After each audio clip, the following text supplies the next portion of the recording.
pessoal, tudo bem? Sejam bem-vindos a mais um Celebrando a Recuperação Online.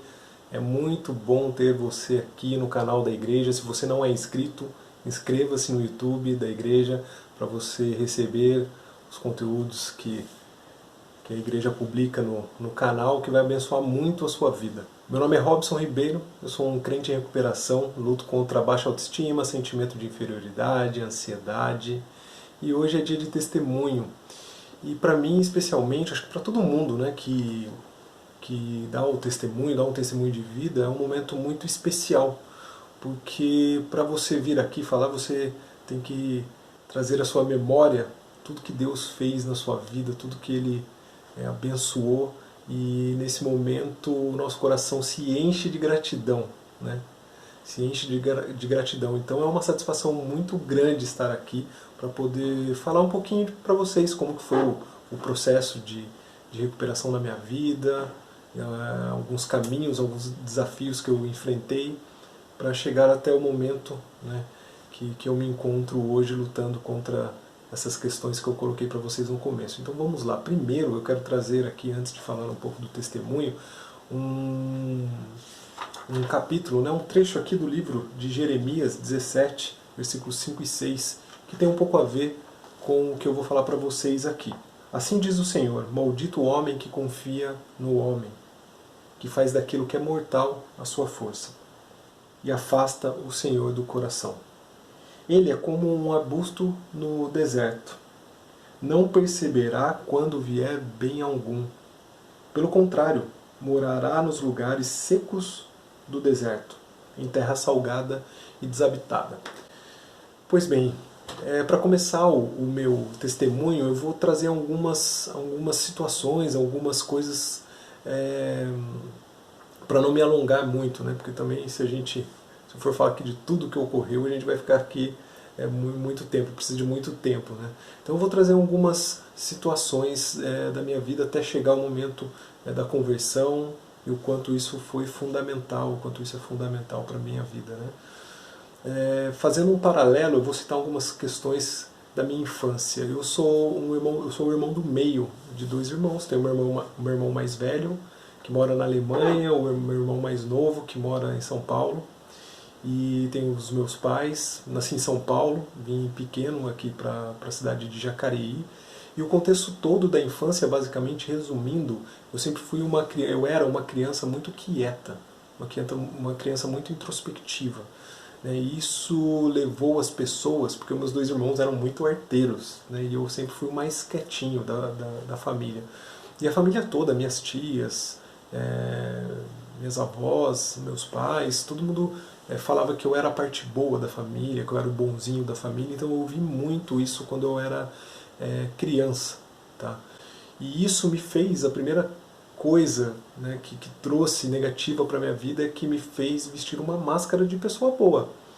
Então eu tinha que ser a pessoa boa da família.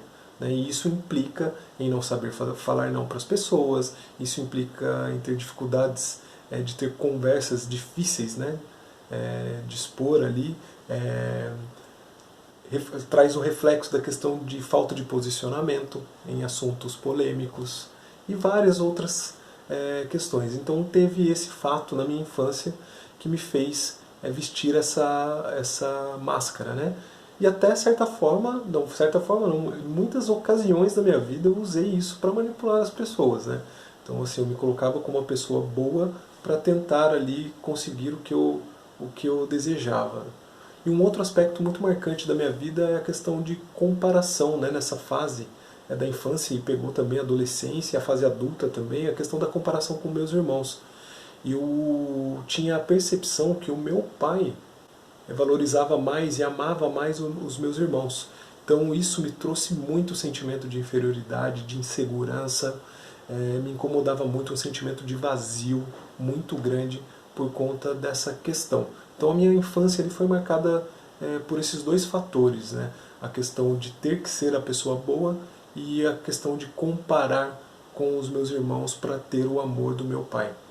Pois bem, chegou a fase da adolescência, eu muito introspectivo, mas continuando sendo o bonzinho, o adolescente bonzinho, que não causava problemas.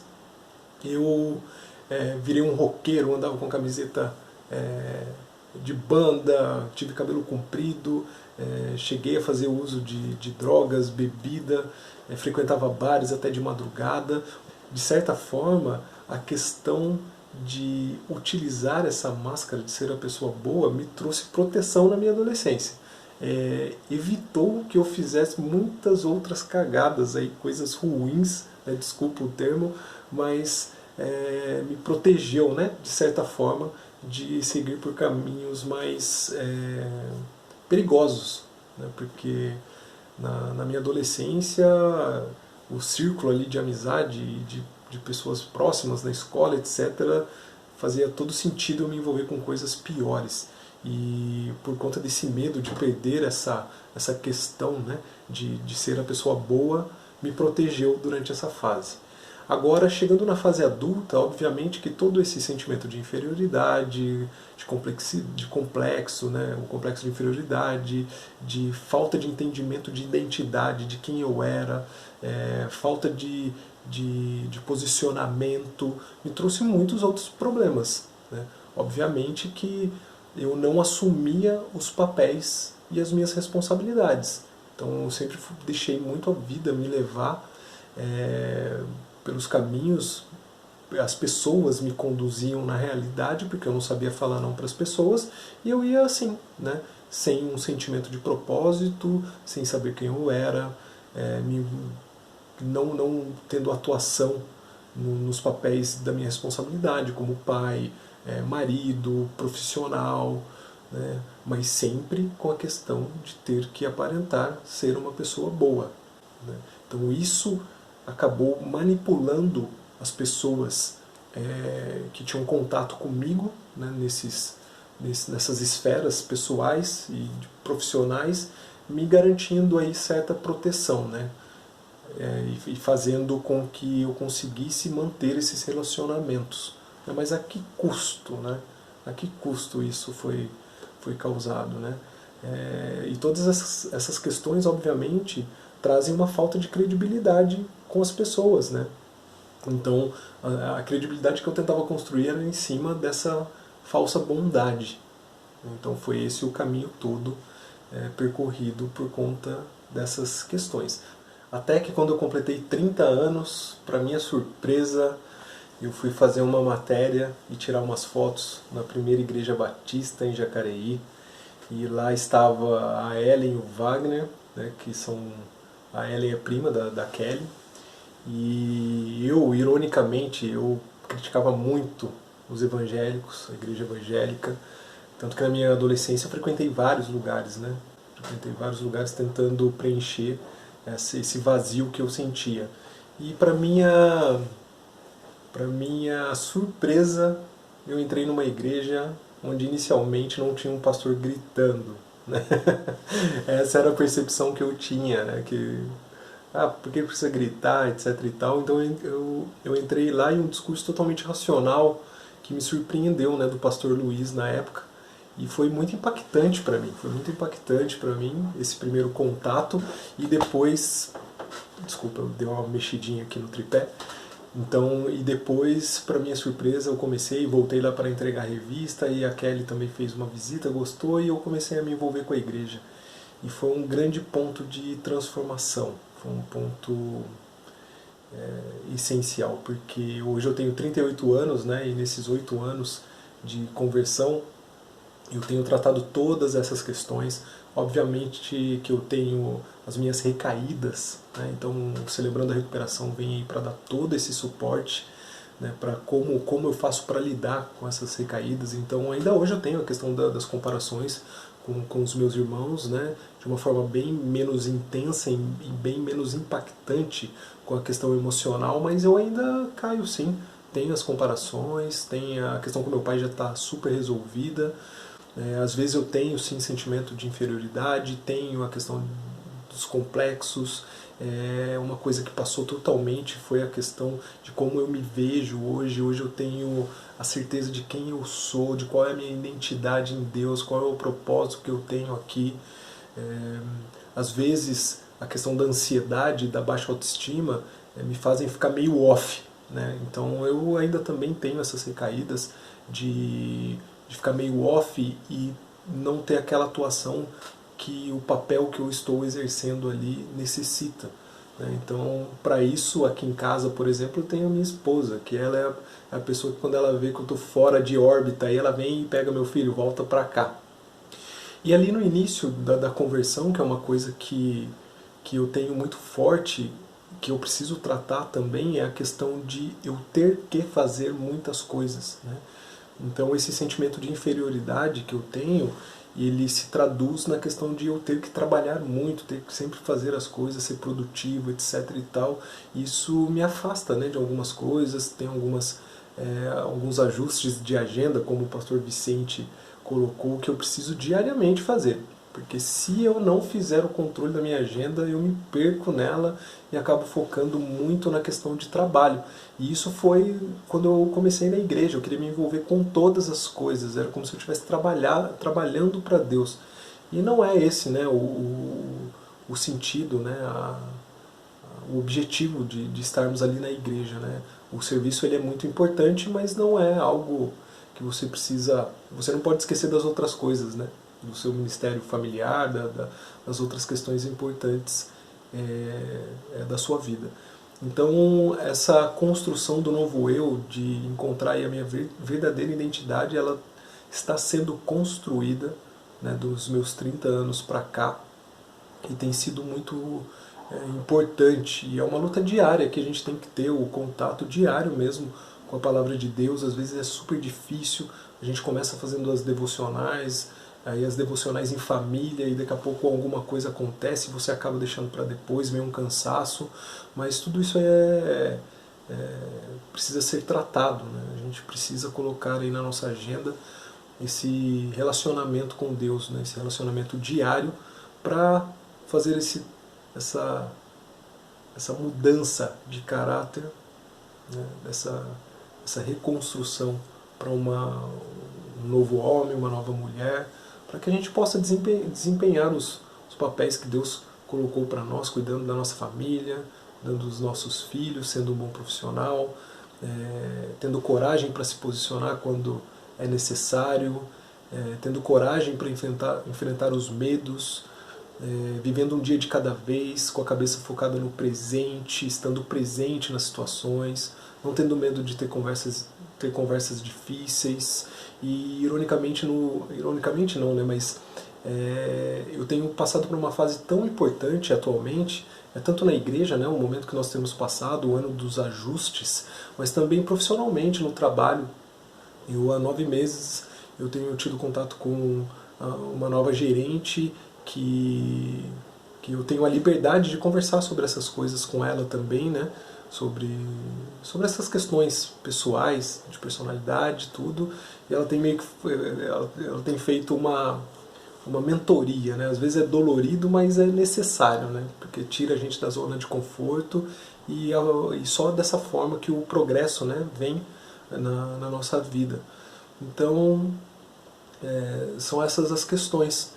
E fazendo o paralelo com a passagem de Jeremias que eu li para vocês, é isso. A minha esperança e a minha confiança estava em homens, a minha expectativa estava em outras pessoas. Eu esperava muito das outras pessoas para preencher esse vazio que existia dentro de mim, né? E um outro trecho da palavra diz que a gente perde a percepção das coisas boas que acontecem. Então essa percepção das coisas boas que aconteceram na minha vida, elas só vieram à mente depois da minha conversão, que eu entendi o quão valioso foi, né? O quanto esses momentos pelos quais eu passei foram valiosos. Então hoje eu consigo citar várias experiências na minha vida que foram bacanas, que trouxeram aprendizado, que foram valiosos. Eu não tenho mais esse sentimento de que a minha vida passou e eu não percebi, né? A questão de me enxergar de outra forma também já é algo definitivo. Hoje eu não olho mais no espelho e não me xingo mais, pelo contrário, né? Hoje eu me olho no espelho e falo, cara, você é um filho amado de Deus e você vai passar por dificuldades sim, mas tenha certeza de quem você é. Tenha certeza de que com quem você está, você pode enfrentar qualquer dificuldade. Pode passar qualquer barreira, ultrapassar qualquer barreira. E pode sim se posicionar com amor e carinho, mas pode sim se posicionar, né, porque, inclusive, às vezes esse posicionamento que você tem em relação a outra pessoa pode contribuir com o crescimento da outra pessoa. Então, se você diz amém para tudo, não sabe falar não sabe colocar ali uma questão para outra pessoa, você deixa de contribuir para o desenvolvimento da outra pessoa também, né? Então, é isso. Basicamente é isso, tá, que eu queria trazer para vocês nessa noite de testemunho. Tem outras várias ocasiões, dá para pegar um aspecto só da vida e fazer um paralelo todo com a Bíblia, o que aconteceu, quais foram as relações, né, com os aprendizados todos que eu tive, né, tiveram momentos maravilhosos na igreja e graças a Deus esses momentos eles só permanecem, né, cada ano é uma surpresa diferente que vem para enriquecer, né, enriquecer cada um de nós, né, como seres humanos. E é isso, tá? Então obrigado por você me ouvir, tá, nessa noite, obrigado mesmo. Para mim é uma satisfação mesmo dar testemunho. E hoje, só para terminar, é uma coisa que eu falei no meu primeiro inventário no Celebrando a Recuperação, que eu não lembro qual foi o primeiro ano que eu comecei no CR, mas depois que eu terminei o meu primeiro inventário, que eu trouxe todo, né, o aspecto da minha vida, eu falei que hoje ser bom é uma escolha. Então isso é uma questão assim primordial. Então assim, hoje ser bom é uma escolha. Então hoje eu não sou bom para manipular as pessoas. Hoje eu escolho ser bom porque é uma escolha que eu faço, né? É uma escolha totalmente consciente, né? Então hoje ser bom é uma escolha. Tá? Então é isso que eu gostaria de compartilhar com vocês. Fiquem com Deus. Tá? Acompanhem aqui as coisas do canal Celebrando a Recuperação. Se você está passando por um momento difícil por conta desse isolamento, não fique sozinho. Tá? Não fique sozinho, busque ajuda. E é isso. Tá bom? Então eu queria fazer uma oração agora para agradecer por esse momento e para a gente encerrar mais essa sexta-feira de Celebrando a Recuperação. Então ore comigo neste momento. Tá? Senhor, obrigado, Deus, por essa oportunidade. Deus, o Senhor sabe quanto meu coração se enche de esperança e de gratidão hoje, Deus. Eu sou grato por todas as coisas que o Senhor fez na minha vida, Pai. Nossa, quando eu olho para as coisas como eu era e como estou hoje, Deus, eu só tenho que ficar feliz, Pai. Porque o Senhor é muito generoso, Deus. O Senhor é muito generoso, o Senhor me protegeu, o Senhor me conduziu, mesmo quando eu não olhava para o Senhor, Pai. Quantas situações, Deus, o Senhor me protegeu ali na minha adolescência, na fase adulta, que eu não tenho nem palavras aí para te agradecer, Senhor. Obrigado por toda a transformação que o Senhor fez na minha vida e, consequentemente, o quanto isso impactou nas pessoas que estão à minha volta, Deus. Eu tenho certeza que essa construção vai continuar, Deus, porque nós somos seres inacabados, Pai. Então, eu quero te pedir, Deus, que o Senhor continue nessa condução, Pai, porque tem muita coisa ainda para fazer, muita coisa para mudar no meu caráter, Deus, e sem o Senhor isso será impossível, Pai. Então que o Senhor continue colocando pessoas, Pai, que me ajudem, que possam me ajudar nessa caminhada, Pai. O Senhor tem colocado pessoas tão especiais no meu caminho, Deus, eu não tenho nem como agradecer por isso, Pai. Então eu só tenho mesmo a te louvar, a te agradecer, dizer que eu te amo, Deus, e obrigado mesmo por tudo, Deus. Que o Senhor possa abençoar também as pessoas que estão em casa agora, Pai, que acompanharam esse testemunho, Deus. Que o Senhor possa abençoar a vida delas, Pai, e possa também trazer maravilhas, Pai, para o coração dessas pessoas, Deus. É isso. Muito obrigado. Em nome de Jesus eu te agradeço. Amém. Então é isso, pessoal. Muito obrigado por vocês acompanharem. Muito obrigado mesmo. Tá? E até a próxima. Fiquem com Deus.